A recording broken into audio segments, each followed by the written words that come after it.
प्रतिपल की जो तपस्या है वो गुरु कृपा या भगवान की कृपा का पात्र बनना है। तो प्रतिपल ऐसे हम पात्रता अर्जित कर सकते हैं। तो ये केवल सुबह शाम से कोई लेना देना नहीं है उपासना का, वो तो न्यूनाति न्यून है। वो तो एक, जिसको कहेंगे भाई एक जीवन शैली, एक जीवन व्यवस्था बना दी। वो तो सुबह शाम से नहीं, वो तो प्रतिपल ही करनी होती है उपासना। तो इन्होंने अपने सारे लोक लोकांतरों को कैसे जीता? निर्जीता मया तपसा, तप से जीता। तो कहाँ तो पूरे पृथ्वी लोक को जीतने की बात, कहाँ लोक लोकांतरों को जीतने की बात, और कहाँ तो व्यक्ति से एक स्टेट, एक देश जीता नहीं जाता है, एक जिला, एक गांव नहीं जीता जाता है। छोड़ो गांव की भी बात, अपना घर नहीं जीता जाता है। घर में दो व्यक्ति हमारा कहना मानते हैं, दो नहीं मानते हैं। और घर वालों को भी छोड़ो, अपनी इंद्रियां नहीं जीती जाती हैं व्यक्ति से, अपना मन और अपनी इंद्रियां। कुछ इंद्रियां कहना मानती हैं, कुछ नहीं मानती हैं। मन कभी कहना मानता है, कभी नहीं मानता है। कभी उपद्रव खड़ा कर देता है, कभी शांति से रहता है। तो ये होगा, ये जितना भी हमें विजय प्राप्त करनी है, जीतना है, ये किससे होगा? तप से ही होगा। तो जब कोई व्यक्ति लोक लोकांतरों को भी जीत सकता है, तो अपने आप को तो व्यक्ति फिर जरूर जीत सकता है। लेकिन जीतेगा किससे? तप से। वो तपस्या कहाँ जा करके करनी है? हिमालय में, काशी में, मथुरा में, कहाँ जाके करेंगे? जहाँ हैं वहीं करेंगे। सब धरती गोपाल की, क्योंकि भगवान सब जगह उपस्थित है। और हमारे को जहाँ रखा है भगवान ने, उसी जगह रह के करेंगे। हिमालय में भेजें, बहुत अच्छी बात है, सौभाग्य है, प्रकृति पूरी सहयोग करेगी हमारा। और कहीं तीर्थ स्थान में रहने को अवसर मिले, बहुत ही अच्छी बात है। अवसर ढूंढते ही रहना चाहिए, क्योंकि वहाँ थोड़े समय में ज़्यादा उपलब्धि हो जाती है। अवसर ना मिले तो कोई बात नहीं, जहाँ कहीं भी हम हैं वहाँ सब जगह भगवान उपस्थित हैं, वो सर्वत्र हैं, तो वहीं पर ही हम करें पात्रता को अर्जित। तो इन्होंने कहा लोकास्तु अप्रतिमा राम निर्जिता तपसा मया। हे राम, मैंने ये जो लोक लोकांतर अपने तप से मैंने निर्जीता, उनको निश्चित रूप से जीता है। उनको तान क्षर मुख्येन जही, क्षर सस छोटी, शर इस बाण से, तत् शर मुख्येन, मुख्येन शरेण, इस प्रमुख बाण से जो आपने इसके ऊपर लगा दिया है डोरी के ऊपर, इस बाण से उन सब लोक लोकांतरों को, तान उन सब को, जही उन सब को मार डालें आप, अर्थात उनको आप बेशक नष्ट कर दें। क्योंकि आपने बाण को ताना है तो ये अपना काम तो करेगा ना, क्योंकि इस बाण का नाम ही क्या है? पर पुरम जय, दूसरों के पुर को जीतने वाला। तो वो आप बेशक नष्ट कर दें। माँ भूत कालस्य पर्ययः, इसमें काल का अतिक्रमण ना हो, माने ज़्यादा देर ना लगाएं, विलंब ना करें। जब आपने बाण को तान दिया है तो मेरी गति को तो आप नष्ट ना करें, बल्कि उन लोक लोकांतरों को नष्ट कर दें जो मैंने अपने तप से अर्जित किए हैं। तो यहाँ भी ईमानदारी दिखा रहे हैं ना परशुराम जी, भाई मैंने कोई त्रुटि की है, अहंकार वश आपको छोटा माना है, तो अपराध तो किया ही है। और चूंकि आपने बाण को तान दिया है और मेरे चैलेंज पे ही ताना है, पहले तो दशरथ जी ने भी मना किया था, वशिष्ठ जी ने भी मना किया था, मैंने ही नहीं माना इस बात को, तो अब चलाना तो पड़ेगा। और चलाएंगे तो इसका जो स्वभाव है, जो इसकी शक्ति है, प्रकृति है, वो ये अपनी पूरी करेगा ही। तो उससे किसको आप नष्ट कर दें? लोक लोकांतरों को नष्ट कर दें। मेरी तपस्या से यद्यपि मैंने अर्जित किए थे, तो उसमें आप देरी ना लगाएं, उनको तो नष्ट कर दें, लेकिन मेरी गति को नष्ट ना करें। अक्षय्यं मधुहंतारं जानामि त्वां सुरेश्वरं, धनुषोस्य परामर्शात् स्वस्ति तेस्तु परंतप। तो ये उसको पहचान गई, श्री राम के अंदर जो दिव्यता थी, जो भागवत शक्ति उन्होंने अभिव्यक्त कर ली थी, इन्होंने उनको पहचान ली। पहचानने के लिए भी आंख चाहिए। कोई व्यक्ति हीरे को सामने देख करके भी कांच है या हीरा है, कैसे उसको पहचाने? तो उसके लिए भी क्या चाहिए? एक योग्यता चाहिए। जोहरी तो पहचान लेगा तुरंत। तरह तरह के कपड़े हैं, किसी जानकार व्यक्ति को आप दिखाओ, ये कपड़ा है, बताओ इसका कितना मूल्य है, तो जो व्यक्ति जानता है तो ठीक ठीक बता देगा, ये आप इतने में लाए होंगे। हमारी माता जी बैठी है, माता राजेश्वरी जी, कल मैंने इनको एक को दिखाया वस्त्र, एक कपड़ा। मैंने कहा यूनिवर्सिटी में ना बहनों के लिए हम ऐसी ड्रेस बना रहे हैं, तो आप बताओ इसका कितना मूल्य होगा। तो उन्होंने बताया कि आपने यदि होलसेल में लिया है तो इसका मूल्य होगा 800 से 1000 के बीच में, और यदि आपने रिटेल में लिया है तो इसका मूल्य होगा 1500 से 2000 के बीच में। और सचमुच में उसका 700 रुपये मूल्य था। मतलब इतना अंतर, वो डबल हो जाता है कि सिंगल पीस कहीं दुकान पे अपने लिए लें तो। पर जिसको पता नहीं है, हमें नहीं पता है, हमारे को तो कोई कितना भी बता दे, तो उसको पहचानने के लिए भी, साधक को पहचानने के लिए भी दृष्टि चाहिए, भगवान को पहचानने के लिए भी दृष्टि चाहिए, किसी की सात्विकता को पहचानने के लिए भी दृष्टि चाहिए, किसी की धूर्तता को पहचानने के लिए भी दृष्टि चाहिए। इसलिए न्याय दर्शन में वाद जल्प वितंडा तीनों सिखाए जाते हैं कि कोई दूसरा व्यक्ति जल्प वितंडा कर रहा हो तो आप उसको पहचान सकें, वो दृष्टि आपके पास होनी चाहिए। दूसरा व्यक्ति धूर्तता कर रहा है, छल कर रहा है, नहीं तो लोग सीधे बन करके अपना मतलब निकाल लेते हैं, बाद में अपनी दुष्टता दिखाते हैं, तो कुछ भी नहीं कर सकते हैं बाद में फिर। तो त्रुटि उनकी नहीं है, त्रुटि किसकी है? हमारी है, जो हमारे पास रहे इतने दिन हमने नहीं पहचाना उसको, तो हमारे पास वो दृष्टि नहीं थी। तो यहाँ पर श्री राम की दिव्यता, अब श्री राम के घर में तो मंथरा भी रहती थी, तो उसको तो बेचारी को दिव्यता पहचान में आई नहीं। और परशुराम जी ने अभी तो बाण चलाया भी नहीं है, 2 मिनट में जैसे उन्होंने बाण को ताना और 2 शब्द बोले, इतनी देर में वो पहचान गए। और उनको अपनी स्थिति का पता लगा कि मेरा इस तरह से शक्तिहीनता कभी किसी के सामने आज तक हुई नहीं। मैंने तो कितनी बार इस सृष्टि के ऊपर, इस धरती के ऊपर विजय पाई है, पृथ्वी के ऊपर कितने लोकांतरों को जीता है, तो कभी तो मुझे ऐसी शक्तिहीनता फील हुई नहीं, आज हो रही है। तो उन्होंने उनकी दिव्यता को तुरंत पहचान लिया। अब हमारे पास तो दिव्य आत्माएं रात दिन रहती हैं, पहचानने की आंख है नहीं हमारे पास, तो हम क्या करें? अर्जुन के पास नहीं थी ना, जैसे कृष्ण भगवान रात दिन उनके साथ ही रहते थे, आंख थी नहीं बेचारे के पास, तो वो उनको हे कृष्ण हे यादव कुछ कुछ संबोधन करके बोलते रहते थे। फिर बाद में कृष्ण ने ही कृपा करके बताया कि अर्जुन, जिस दिव्यता को तू देखना चाह रहा है वो इन चक्षुओं से तुझे नहीं दिखेगी, उसके लिए मैं तुझे दिव्य दृष्टि देता हूँ, तब तुझे दिव्यता पहचान में आएगी। और जब उसको दिव्य दृष्टि मिली तो उनको कृष्ण की दिव्यता दिखाई दी, तब उन्होंने उनसे क्षमा याचना की कि मैंने तो गलती में ना आपको एक सामान्य मनुष्य समझ लिया था, मैं नहीं देख पाया आपकी दिव्यता को। बड़ा कठिन होता है किसी की दिव्यता को देखना। दिव्यता को देखने के लिए दिव्य दृष्टि चाहिए, और दोष देखने के लिए दोष दृष्टि चाहिए। अब महापुरुषों के पास दोष दृष्टि होती ही नहीं है, उन्होंने अपनी दृष्टि को कैसा बना लिया? पूर्ण निर्दोष बना लिया। इसलिए महापुरुषों को किसी में दोष दिखाई देते ही नहीं हैं। यद्यपि जैसे सामान्य व्यक्ति उनके पास आते हैं तो कुछ ना कुछ त्रुटि होती ही है उनमें, उनको दिखाई नहीं देती, उनको तो दिव्यता ही दिखाई देती है। तो इसलिए वो उनको आशीष ही देते हैं, उस दिव्यता को बढ़ाने के लिए प्रेरणा ही देते हैं कि आप इसको और बढ़ाएं। तो ये दृष्टि का अंतर होता है।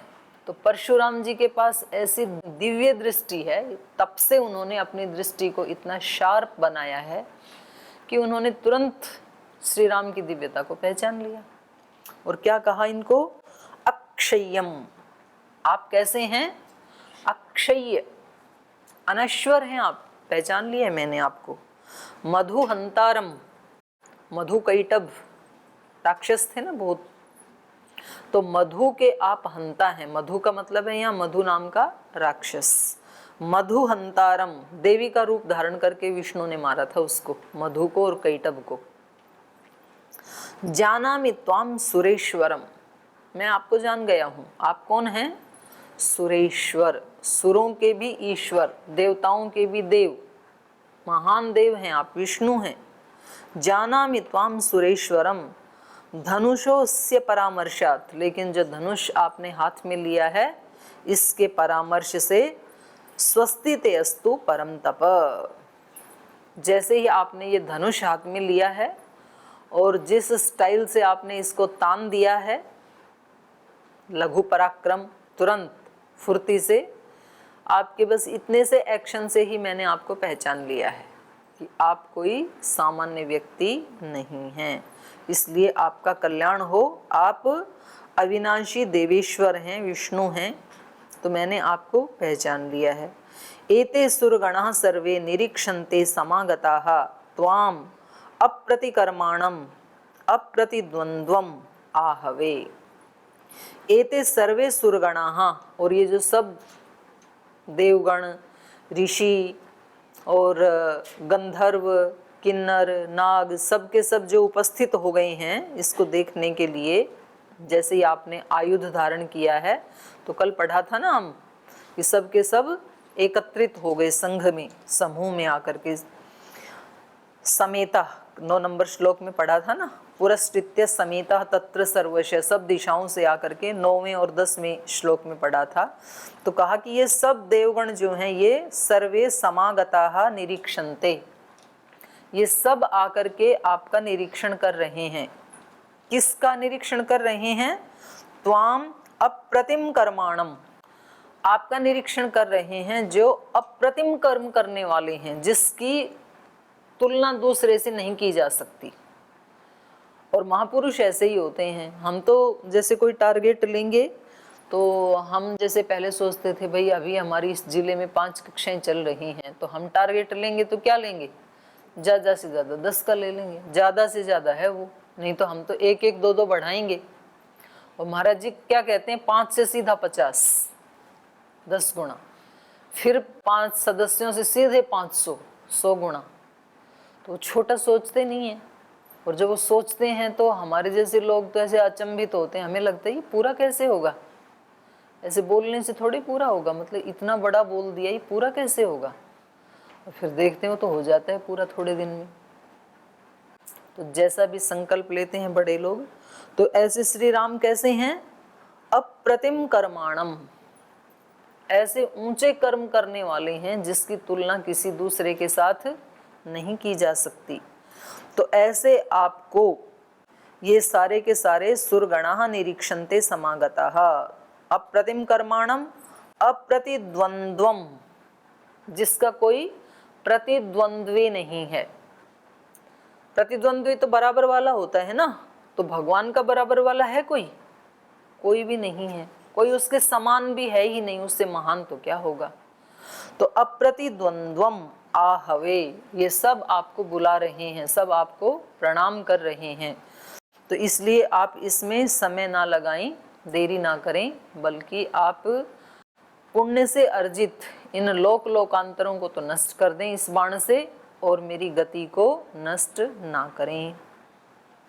न चेयं मम काकुत्स्थ व्रीडा भवितुमर्हति त्वया त्रैलोक्यनाथेन यदहं विमुखीकृतः शरम् अप्रतिमं राम मोक्तुम् अर्हसि सुव्रत शरमोक्षे गमिष्यामि महेन्द्रं पर्वतोत्तमं तथा ब्रुवति रामे तु जामदग्ने प्रतापवान् रामो दाशरथि श्रीमांश्चिक्षेप शरमुत्तमं सहतान् दृश्य रामेण सर्वान् लोकास्तपार्जितान् जामदग्न्यो जगामाशु महेन्द्रं पर्वतोत्तमं ततो वीतिमिरः सर्वा दिशश्चोपदिशस्तथा सुराः स ऋषिगणा रामं प्रशंससु उदारुतायुधं रामं दाशरथिं रामो जामदग्न्यः प्रपूजितः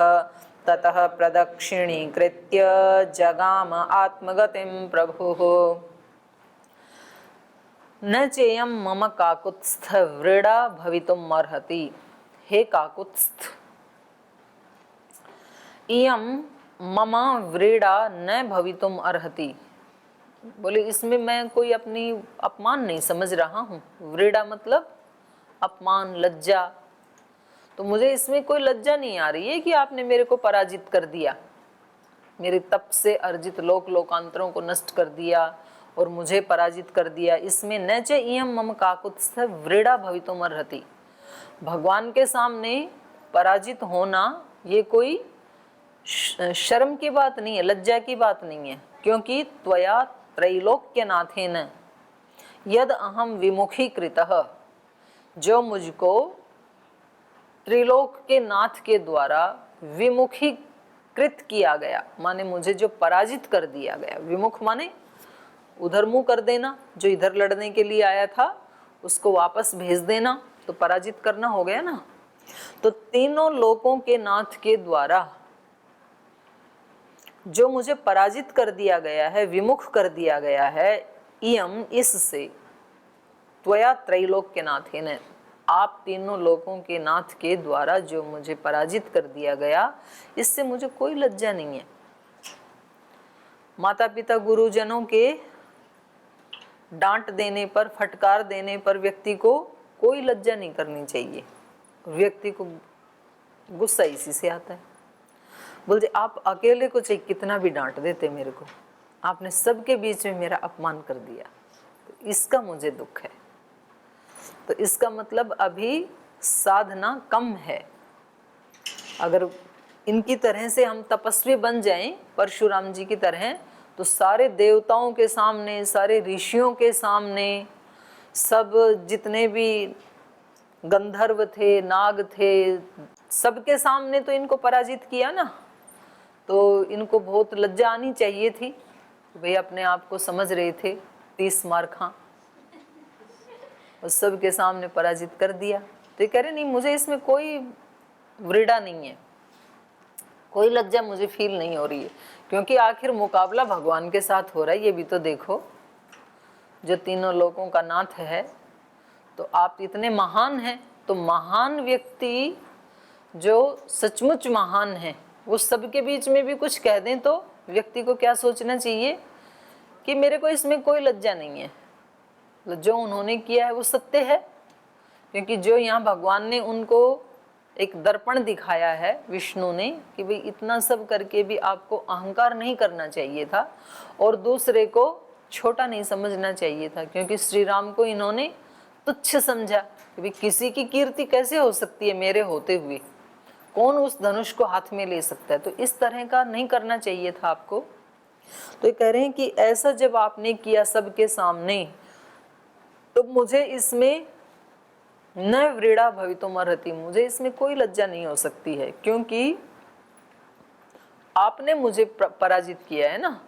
त्वया, आपके द्वारा मैं पराजित हुआ हूँ। त्वया त्रैलोक्यनाथेन विमुखीकृत, अहम, मैं आपके द्वारा विमुखीकृत हुआ हूँ, विमुख आपके द्वारा हुआ हूँ, आपके द्वारा पराजित हुआ हूँ। इसलिए इसमें मुझे कोई लज्जा नहीं है, बल्कि इसमें भी मुझे तो गौरव ही लग रहा है कि मेरे अंदर इतनी पात्रता तो आई कि जो मैं विष्णु के सामने आमने सामने उनको देख पा रहा हूँ। अब कोई ऐसे जो संत योगी महापुरुष हैं, मानो महर्षि दयानंद आकर के हमें डांटें, तो उसमें हमें लज्जा आएगी क्या? तो गौरव का विषय है, महर्षि दयानंद के सामने खड़े हैं भाई।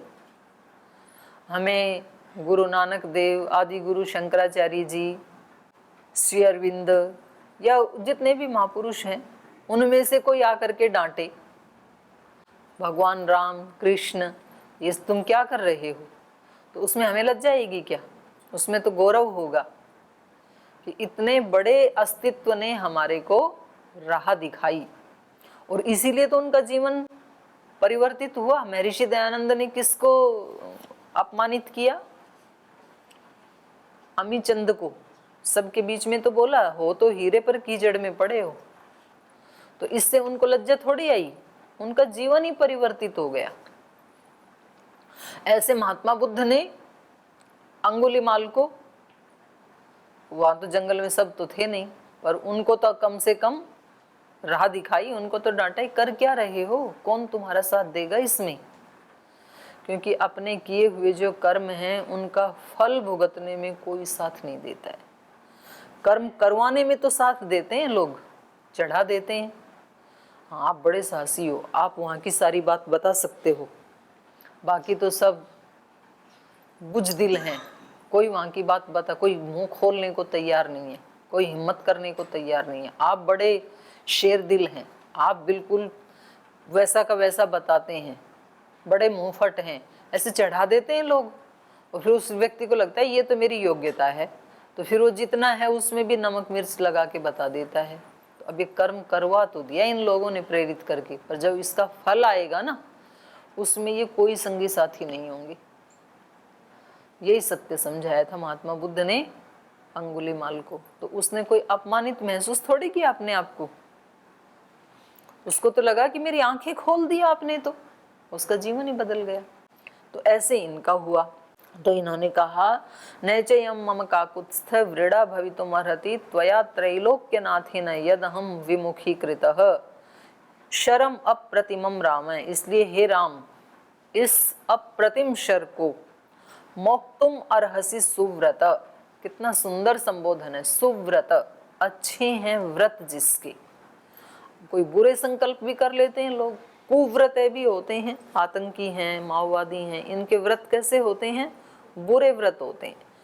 अब की बार इस साल में इतने लोगों को हमें टारगेट करना है, इतने लोगों को उड़ाना है, इतने लोगों को मारना है, तो व्रत तो वो भी लेते हैं, लेकिन वो कैसा व्रत है, बुरा व्रत है, कुव्रत। ये कैसा व्रत है, सुव्रत है। श्री राम जब भी व्रत लेते हैं तो कैसा लेते हैं, जिसमें बहुत लोगों का कल्याण हो, ऐसा व्रत लेते हैं। तो इसलिए यहाँ पर परशुराम जी ने उनके लिए संबोधन में क्या कहा, सुव्रत। हे सुव्रत राम, हे अच्छे व्रतों का पालन करने वाले श्री राम, अप्रतिमम शरम मोक्तुम अर्हसि। जो बाण आपने चढ़ा लिया है और जो अप्रतिम है, जिसकी किसी के साथ तुलना नहीं की जा सकती, अपने आप में ये पूरी लोकांतरों में, पूरी पृथ्वी में सबसे अलग है, उसको मोक्तुम अर्हसि, अब आप उसको छोड़ सकते हैं, बाण को चलाइए, आप छोड़िए। शर मोक्षे गमिष्यामि महेंद्रम पर्वतोत्तमम, और इसके ऊपर बिठा के मेरे को भी वहाँ पहुँचा दो, हिमालय के ऊपर। तो भाई ऐसी धनुर्विद्या तो आप में से भी कुछ लोग सीख लें तो ज़्यादा अच्छा रहे। तो हमारे जैसों को अब आगे आगे तो उम्र बढ़ेगी, तो कहीं पहाड़ पूड़ पे चढ़ ना हो, बाण पे बिठाया, सीधा चोटी के ऊपर, केदारनाथ, बद्रीनाथ, कितनी अच्छी विद्या है। तो इन्होंने कहा सर मोक्षे गमिष्यामि, जैसे ही आप इस शर को छोड़ेंगे, अहम गमिष्यामि, मैं चला जाऊंगा, आपका भी व्रत पूरा हो जाएगा और मैं भी चला जाऊंगा। शर मोक्षे गमिष्यामि महेंद्रम पर्वतोत्तमम।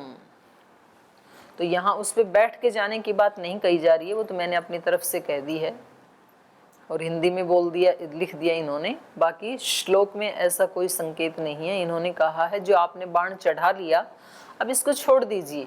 और बाण को छोड़ने से क्या होगा, लोकांतर नष्ट होंगे जो इन्होंने जीते थे, माने इनके अंडर में नहीं रहेंगे, नहीं कि लोकांतर वैसे नष्ट भ्रष्ट हो जाएंगे, वो बात नहीं है, इनके अंडर में नहीं रहेंगे। तो जैसे ही आप ये करेंगे तो मैं पराजित होकर के अपने आवास पे चला जाऊंगा, महेंद्र पर्वत पर। शर मोक्षे गमिष्यामि महेंद्रम पर्वतोत्तमम तथा ब्रुवती रामे, रामे तु जामदग्ने प्रतापवान। तो इस प्रकार से जामदग्ने रामे, यहाँ राम का मतलब क्या है, परशुराम जी। जामदग्नि, जमदग्नि के पुत्र परशुराम जी के तथा ब्रुवती, ऐसे कहे जाने पर, ऐसे बोलने पर, प्रतापवान जमदग्नि के पुत्र परशुराम जी के तथा ब्रुवती, ऐसे कहे जाने पर, दाशरथी राम, जो दशरथ पुत्र श्री राम हैं, उन्होंने श्रीमांस चिक्षेप शरम उत्तमम, ऐसे श्रीमान दशरथ के पुत्र श्री राम ने उत्तम उस शर को चिक्षेप, चला दिया, फेंक दिया ऊपर की तरफ। स हतान दृश्य रामेण स्वलोकान तपसार्जिताम जामदग्न्यो जगाम आशु महेंद्रम पर्वतोत्तमम। तो इस प्रकार जैसे ही उन्होंने उस शर को, उत्तम दिव्य शर को, बाण को जैसे ही उन्होंने छोड़ा, स हतान दृश्य रामेण स्वान लोकान तपसार्जिताम। तो अभी परशुराम जी ने क्या देखा? रामेण, रामेण मतलब राम के द्वारा। तो राम के द्वारा ये जो धनुष छोड़ा गया, तो स दृश्य उसने देखा। उसने देखा, किसने देखा? परशुराम जी ने।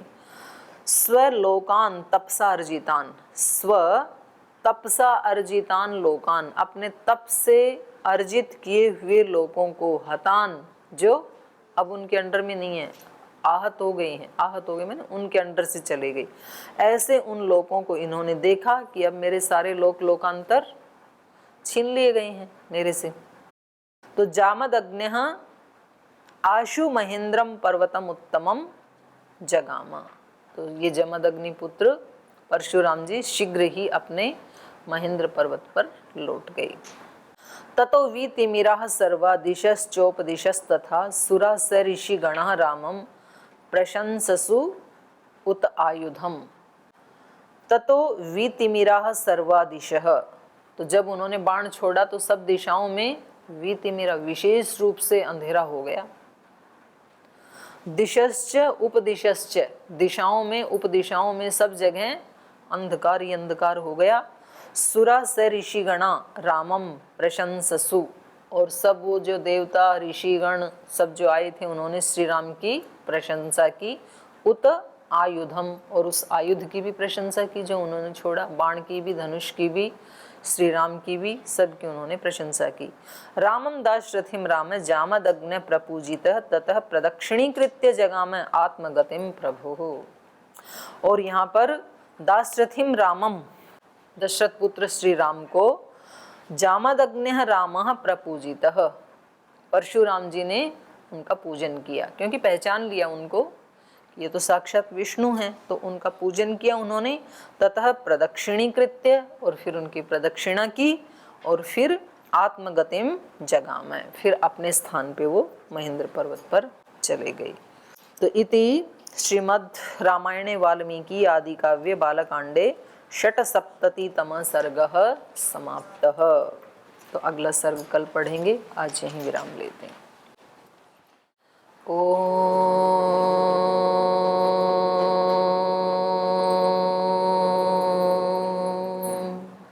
शांति शांति शांति। श्री गुरुभ्यो नमः। हरि के नाते से सब नाते, इससे सभी सुहाते। हरि के नाते से सब नाते, इससे सभी सुहाते।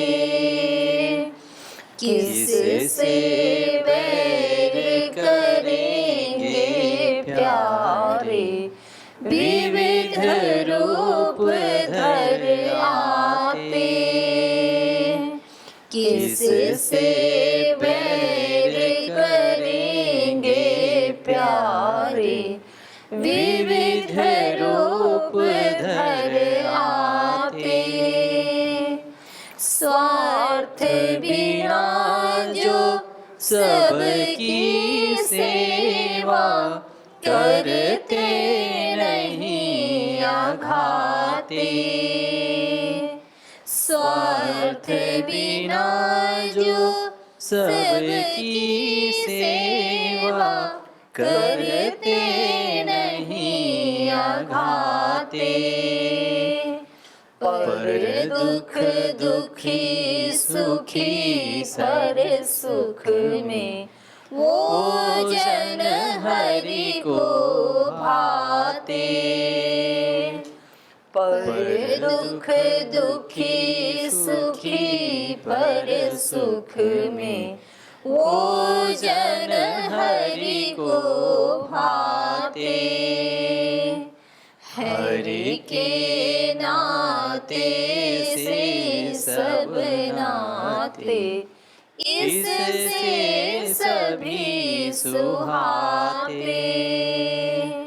किससे वैर करेंगे प्यारे, विविध रूप धर आते, विविध रूप धर आते, विविध रूप धर आते।